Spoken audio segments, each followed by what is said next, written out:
Lebih lagi pemirsa, untuk mengetahui update terkini, kita tengah terhubung dengan reporter Faini yang saat ini tengah berada di RS Bayangkara, Surabaya. Selamat siang, Faini. Halo, selamat siang, Septi.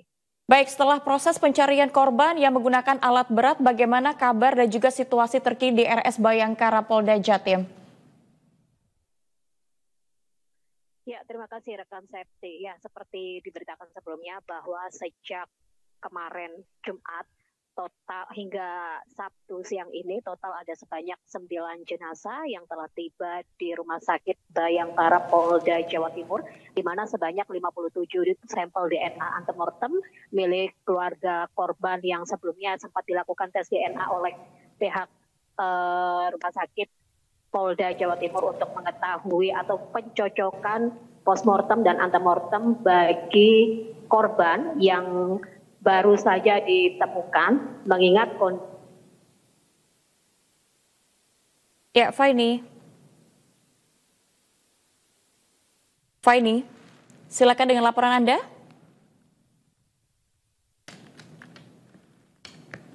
Baik, kembali, Faini.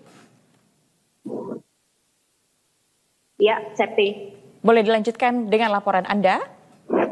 Ya, terima kasih rekan Septi. Ya, pemirsa, memang tadi kemarin sore sempat diinformasikan bahwa memang ada sedikit kesulitan mengingat kondisi tubuh dari korban reruntuhan musola dari Pondok Pesantren Al-Qasimi ini sudah mulai mengalami pembusukan dan kerusakan di bagian tubuh untuk mengetahui identitas masing-masing, khususnya baik di kerangka gigi maupun di sidik jari, sehingga polisi, maksud saya tim DPI sendiri kesulitan untuk melakukan atau menemukan bahwa jenazah ini milik korban atas nama siapa, sehingga saat ini sendiri proses pencocokan postmortem dan antemortem masih terus dilakukan oleh tim DPI Polda Jawa Timur. Dan kalau kita lihat dari layar televisi, memang sebagian dari wali santri dan juga keluarga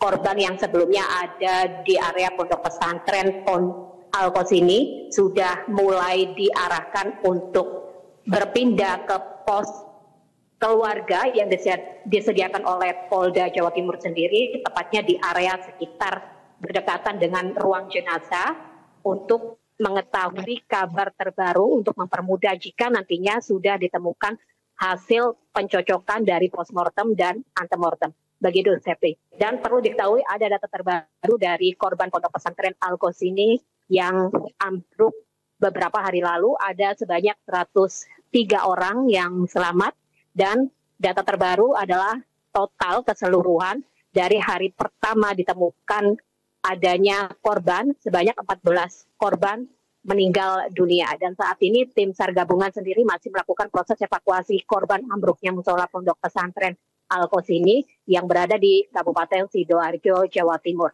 Begitu, Septi. Baik, Fanny, hingga saat ini dari total korban sudah berapakah yang berhasil teridentifikasi?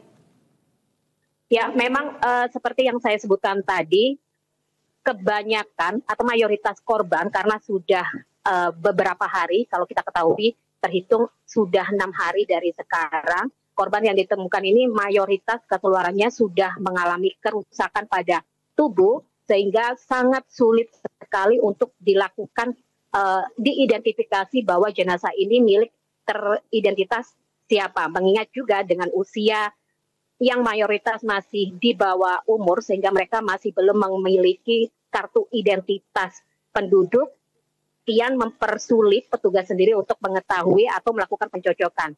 Dan terlebih lagi dalam kondisi musibah yang terjadi kemarin saat melakukan ibadah sholat asar, dan mayoritas disebutkan dari tim DPI sendiri bahwa mayoritas jenazah yang telah ditemukan menggunakan pakaian yang serupa, sehingga itu justru juga mempersulit sendiri untuk mengetahui siapa-siapa pemilik tubuh dari jenazah yang telah ditemukan oleh pihak tim gabungan ini. Begitu, Septi.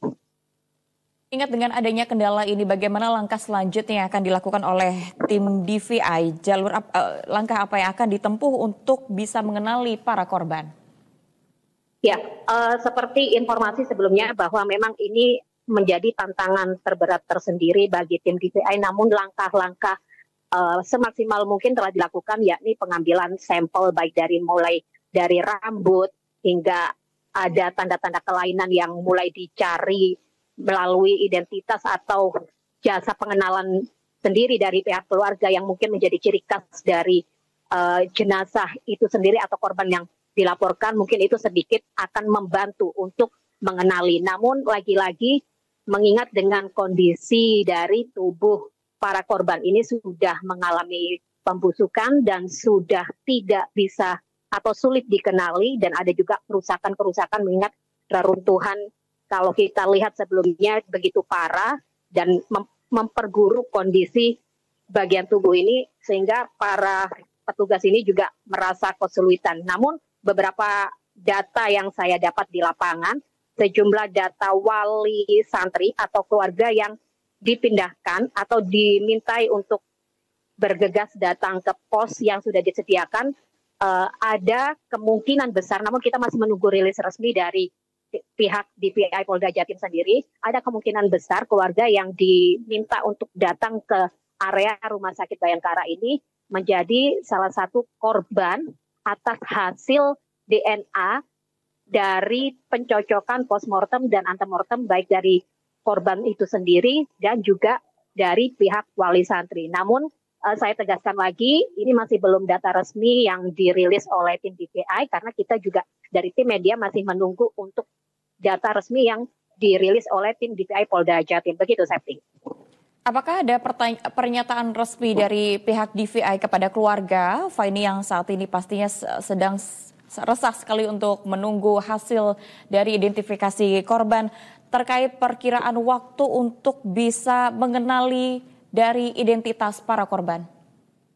Ya, terima kasih rekan Septi. Memang dari pernyataan pihak DPI sendiri, mereka benar-benar harus berhati-hati lagi-lagi dari hasil temuan jenazah di lokasi karena mereka semuanya dalam mayoritas menggunakan pakaian dan kostum yang sama yang disinyalir itu merupakan seragam dari pondok pesantren itu sendiri. Jadi dari pihak DPI sendiri tidak bisa memberikan kepastian atau harapan palsu kepada keluarga. Hanya saja dari pihak tim DPI sendiri meminta pihak wali santri atau pihak keluarga sendiri untuk mengirimkan sedetail mungkin ciri-ciri yang menjadi khas dari korban yang dilaporkan ada kemungkinan menjadi salah satu korban dalam musibah tersebut.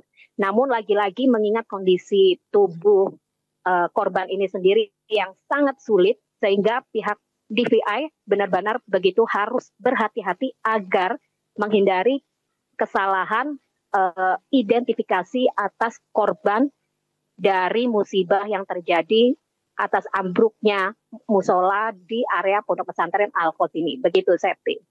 Baik, kalau kita melihat mungkin respon dari pihak keluarga saat ini sudah kian resah karena sudah memasuki hari ke-6. Apakah ada bentuk pendampingan yang diberikan dari RS Bayangkara Polda Jatim kepada para keluarga korban?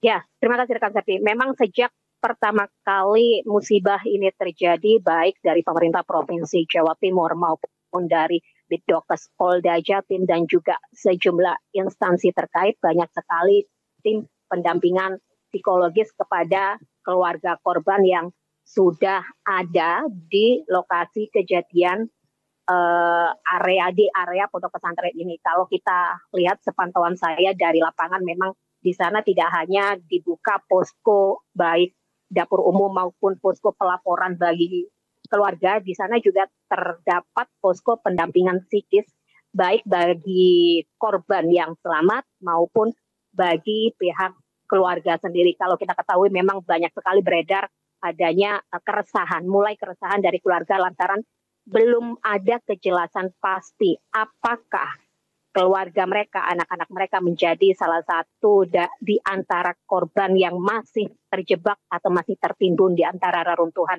bangunan musola itu, ataukah di mana posisi anak-anak mereka atau keluarga mereka. Nah, memang yang menjadi mereka tidak sabar karena melihat dinilai adanya kelambanan dalam proses evakuasi sendiri. Kalau kita lihat sendiri memang sejumlah pakar sudah menyebutkan bahwa proses evakuasi difokuskan pada korban yang diindikasi masih bisa diselamatkan. Namun hingga 2 hari kemarin diputuskan secara bersamaan dan secara persetujuan dari Wali Santri akan dilakukan perobohan atau evakuasi dari material-material ini mengingat sudah tidak adanya tanda-tanda kehidupan. Dan dari proses itu sendiri di hari pertama proses evakuasi dengan menghancurkan material bekas reruntuhan musola ini telah ditemukan 5